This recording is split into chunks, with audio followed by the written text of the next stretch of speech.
Everyone, स्वागत है आप सबका अपनी एसके ट्यूशन क्लासेस में। और मैं लक्ष्मी और मैं आपको पढ़ा रही हूँ नर्वस सिस्टम। तो आज का डिसऑर्डर हमारा रहेगा पार्किंसन डिजीज। एग्जाम के पॉइंट ऑफ व्यू से बहुत बहुत इम्पॉर्टेंट टॉपिक है, तो आप इसको ध्यान से समझने की कोशिश करें। अगर आपको कुछ भी डाउट है तो वो आप कमेंट में पूछ सकते हैं। तो चलो हम बिना टाइम वेस्ट किए फटाफट हम अपना टॉपिक स्टार्ट करते हैं। Parkinson disease, it is a progressive and degenerative disease of the brain। तो ये पार्किंसन डिजीज जो है वो एक प्रोग्रेसिव मतलब धीरे धीरे प्रोग्रेस करेगी। अगर हम ट्रीटमेंट नहीं लेंगे तो वो बढ़ती जाएगी, कम नहीं होएगी, ना स्टॉप होएगी, धीरे धीरे कंटिन्यू स्लो उसमें बढ़ती रहेगी ये डिजीज। तो इसलिए हम इसको प्रोग्रेसिव बोल रहे हैं। और degenerative disease of the brain मतलब अगर हमारा एक बार ब्रेन का पार्ट डैमेज होना स्टार्ट हो गया तो मतलब वो रिकवर नहीं करेगा। तो रीजनरेट मतलब क्या होता है, मतलब कोई चीज ग्रो कर रही है और हम उसको दोबारा ठीक कर सकते हैं। और डीजनरेट मतलब डीग्रेड हो गया, उसको हम ठीक नहीं कर सकते। तो पार्किंसन डिजीज क्या है? Progressive and degenerative disease. In this condition, the level of dopamine neurotransmitter become decrease in the brain।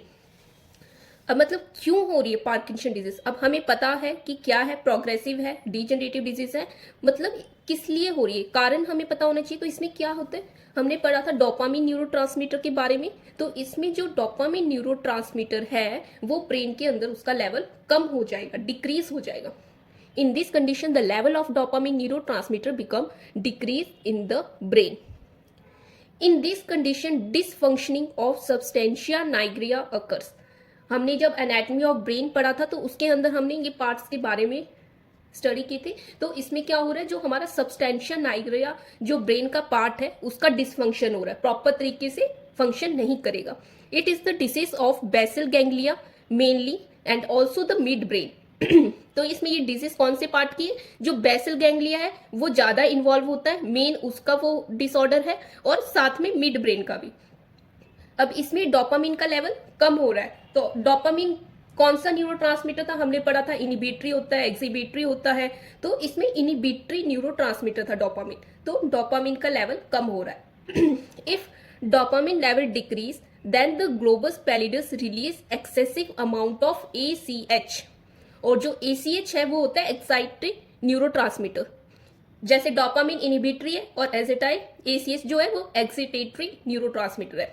तो इसमें क्या हो रहा है, तो इसमें दो न्यूरोट्रांसमीटर का रोल है, तो आप कंफ्यूज ना हो।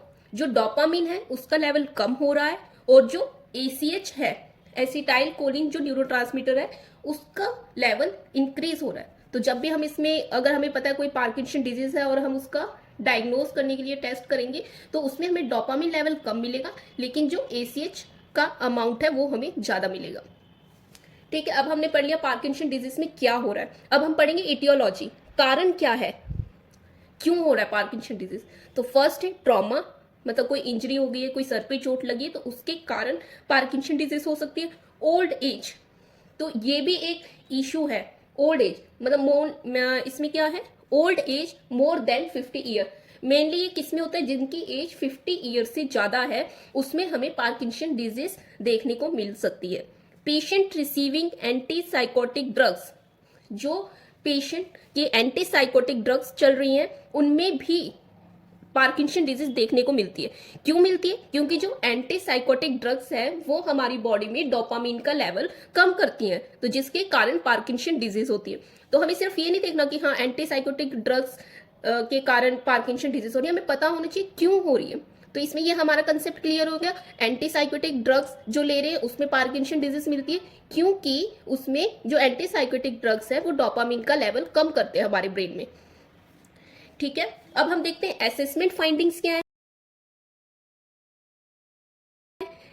Symptom appear due to two region, तो ये मैंने आपको स्टार्टिंग में ही क्लियर कर दिया था। फाइंडिंग्स हमारी क्या होंगी, डोपामिन का लेवल कम हो रहा है और एसिटाइल कोलिन का लेवल बढ़ रहा है।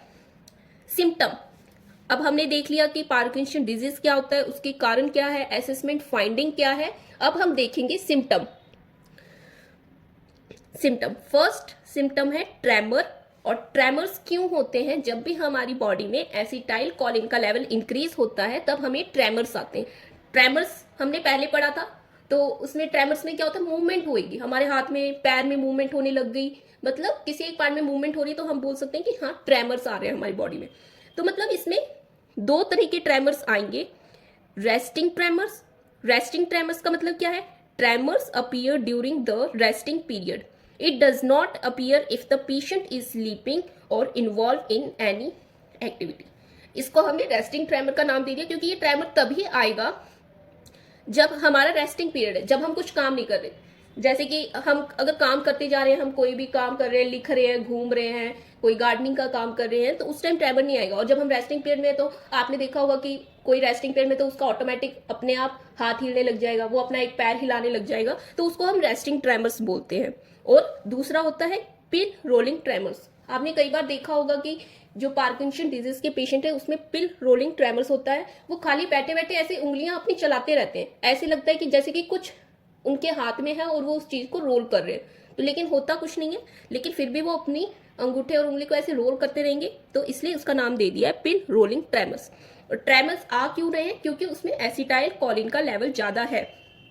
और सेकेंड सिम्टम हमें क्या देखने को मिलेगा, रिजिडिटी। रिजिडिटी मतलब एकदम स्टिफ हो जाना बॉडी का, तो वो होता है रिजिडिटी। रिजिडिटी भी एसिटाइल कोलिन का लेवल इंक्रीज होता है, उसकी वजह से हमें देखने को मिलती है। मसल टोन इंक्रीज हो जाएगी, muscle stiffness will occur, muscle बिल्कुल स्टिफ हो जाएगी। कोगविल रिजिडिटी विल अकर। तो हमें एग्जाम में पूछ सकते हैं कि कोगविल रिजिडिटी हमें किसमें देखने को मिलती है, तो उसमें आपको याद रखना है पार्किंसन डिजीज में हमें कोगविल रिजिडिटी देखने को मिलती है। थर्ड इसका सिम्टम रहेगा ड्यू टू डिक्रीज डोपामिन। अभी हमने देखा है रिजिडिटी हमने देखा था, ट्रेमर्स हमने देखा था, वो दोनों सिम्टम आ रही थी एसिटाइल कोलिन का लेवल बढ़ने के कारण। और अब हमने इसमें पढ़ा है कि हमने इस डिजीज में डोपामिन का लेवल कम होता है, तो डोपामिन लेवल कम होने के कारण क्या क्या सिम्टम आएंगे वो अब हम देखते हैं। फर्स्ट है माइक्रोग्राफिया। फर्स्ट है माइक्रोग्राफिया। माइक्रो मतलब क्या होता है, स्मॉल, ग्राफिया मतलब हैंडराइटिंग के लिए हम निमोनिक यूज करते हैं ग्राफिया, तो माइक्रोग्राफिया स्मॉल हैंडराइटिंग, ये अर्लियर सिम्टम है। अगर डोपामिन का लेवल कम हो रहा है पार्किंसन डिजीज में, हमें सबसे पहला सिम्टम हमें पेशेंट में देखने को मिलेगा माइक्रोग्राफिया। माइक्रोग्राफिया मतलब वो बहुत, हम उसको लिखने के लिए बोलेंगे तो जैसे कि अगर वो बहुत कैपिटल लेटर में लिखता था तो बिल्कुल स्मॉल स्मॉल लेटर में लिखने लगता है, तो ये अर्लियर सिम्टम होता है। सेकेंड सिम्टम होगा monotonous speech, slow pronunciation of words. जब भी वो अगर कुछ बोल रहा है तो हमें लगेगा स्लो प्रोनाउंसिएशन कर रहा है, धीरे धीरे बोलेगा। Mask like face, third symptom है इसका मास्क लाइक फेस। मास्क मतलब जैसे आपने देखा होगा मास्क अगर हम लगा देते हैं तो एक ही हमारा एक्सप्रेशन रहेगा, उसको हम चेंज नहीं कर पाते, तो उसी तरह मतलब फेस उसका मास्क लाइक हो जाएगा, एक्सप्रेशन लेस हो जाएगा, ना वो स्माइल दिखेगी, ना हमें एग्रेशन दिखेगा, ना एक्साइटमेंट दिखेगा, कोई भी हमें एक्सप्रेशन देखने को नहीं मिलेगा। फोर्थ इसका सिम्टम होगा स्टूप्ड पोस्चर। स्टूप्ड पोस्चर मतलब क्या होता है, प्रोपल्सिव गेट। उसका जो खड़े होने का वो स्ट्रक्चर होता है वो एकदम मतलब स्टिफ हो जाएगा, जैसे खड़ा है तो खड़ा रहेगा, बैठा है तो बैठा रहेगा, तो मतलब उसको हम बोलते हैं propulsive gait. Drooling of saliva, जो हमारे पार्किंसन डिजीज के पेशेंट है उसमें हमें ड्रूलिंग ऑफ स्लाइवा दिखेगा। जैसे कि अब कभी कभी हम सोते हैं तो आप देखते हो सुबह की पूरे एक साइड से स्लाइवा हमारे मुंह से बाहर निकल रहा है, तो पार्किंसन डिजीज के पेशेंट में मेनली हमें ये ड्रूलिंग ऑफ स्लाइवा देखने को मिलता है। शफलिंग गेट, शफलिंग गेट मतलब अच्छे से नहीं खड़ा हो पाएगा, चलने की कोशिश कर रहा है चल नहीं पाएगा, बैठने की कोशिश कर रहा है अच्छे से बैठ नहीं पाएगा, शफलिंग गेट हमें देखने को मिलेगा। सेवंथ है इसका ब्रैडीकाइनेशिया, स्लो मूवमेंट, उसकी मूवमेंट भी स्लो हो जाएगी। काइनेशिया, इंपेयरमेंट ऑफ वॉलेंट्री मूवमेंट, जो वॉलेंट्री मूवमेंट है तो वो भी हमें इंपेयर हमें देखने को मिलेगी। तो हमने इसमें सिम्टम देख लिया एसिटाइल तो हमने इसमें सिम्टम देखा कि सबसे पहले एसिटाइल कोलिन का लेवल इंक्रीज होने से दो तरह के सिम्टम आ रहे थे, रिजिडिटी और ट्रेमर्स। और उसके बाद हमने डोपामिन का लेवल डिक्रीज होने के हमने सिम्टम देख लिए, micrographia, monotonous speech, mask like face, stooped posture, drooling of saliva, shuffling gait, bradykinesia, akinesia. तो इनमें आप इंपॉर्टेंट पॉइंट याद रख सकते हैं, पिल रोलिंग ट्रेमर किसमें होता है, पार्किंसन डिजीज में। कोगविल रिजिडिटी हमें किसमें देखने को मिलती है, पार्किंसन डिजीज में। अर्लियर सिम्टम कौन सा होता है पार्किंसन डिजीज में, तो उसमें हमें याद रखना है डोपामिन का लेवल कम होने के कारण होता है माइक्रोग्राफिया। अब हम इसको डायग्नोज कैसे करेंगे, डायग्नोज करने के लिए हमें इसका सीटी स्कैन करवाना पड़ेगा और एमआरआई करवाना पड़ेगा। मैनेजमेंट, अब हम इसका देखेंगे मैनेजमेंट। मैनेजमेंट में फर्स्ट आता है सबसे पहले मेडिकल मैनेजमेंट। तो मेडिकल मैनेजमेंट में क्या होता है, मेडिसिन हमें देना है, तो उसमें ड्रग ऑफ चॉइस, तो एग्जाम में पूछ सकते हैं पार्किंसन डिजीज में ड्रग ऑफ चॉइस कौन सा है, तो ये आपको डायरेक्ट याद रखना है levodopa. But when it is administered alone, it is metabolized by dopamine decarboxylase enzyme of liver before reaching the brain. So it should be administered with carbidopa. अगर हम लीवोडोपा अगर सिंगल टैबलेट देंगे तो इससे हमें कुछ हेल्प नहीं मिलेगी, क्योंकि ये ब्रेन तक पहुंचने से पहले ही जो लीवर में एंजाइम है डी कार्बोक्सिलेज, वो उसको मेटाबोलाइज कर देगा और वो ब्रेन तक नहीं पहुंचने देगा। तो इसलिए हमें ये कंपलसरी है, लीवोडोपा के साथ हमें कार्बिडोपा भी देना है। Carbidopa is dopamine D carboxylase enzyme inhibitor. वो जो एंजाइम को रोकेगा इनहिबिट करने से कि उसको ब्रेन तक पहुंच पाए, जो लीवोडोपा हमने दिया है। तो कार्बिडोपा जो है वो dopamine D carboxylase enzyme inhibitor है। So if the enzyme is inhibit, now the levodopa is safe and it can enter in the brain with complete dose. अब जैसे कि कार्बिडोपा इनहिबिटर है, तो जो उसको लीवोडोपा को जो रोक रहा था आगे जाने से, वो रोक नहीं पाएगा, और जो लीवोडोपा है वो फुल्ली कंप्लीट डोज हमारी ब्रेन तक पहुंच जाएगी, जिससे हमें रिकवरी में हेल्प मिलेगी। अदर ड्रग्स भी है, ब्रोमोक्रिप्टिन हम यूज करते हैं, कार्बागोलिन हम यूज करते हैं, तो ये आप याद रख सकते हो। अब नर्सिंग मैनेजमेंट क्या है? मेडिकल मैनेजमेंट तो डॉक्टर ने दवाई लिखी और हमें देनी है। अब नर्सिंग मैनेजमेंट हमारी तरफ से हमें क्या ध्यान रखना है?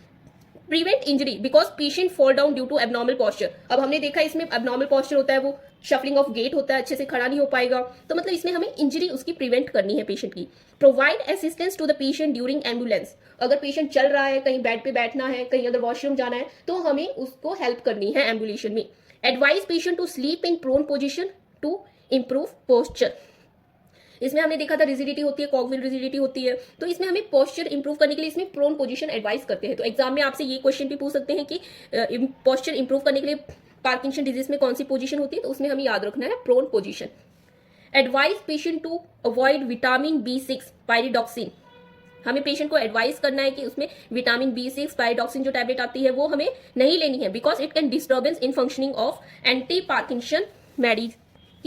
तो मतलब जो अगर हम इसमें विटामिन B6 अगर लेते हैं, तो जो मेडिसिन होती है, एंटी पार्किंसन मेडिसिन होती है, उसका फंक्शन डिस्टर्ब होता है। तो ये भी इंपॉर्टेंट है। तो आप ये याद रखो कि कौन से क्या अवॉइड करना है हमें पार्किंसन डिजीज में। अगर पेशेंट का मेडिकल मैनेजमेंट चल रहा है तो हमें उसमें विटामिन B6 पायरिडॉक्सिन हमें नहीं देना है।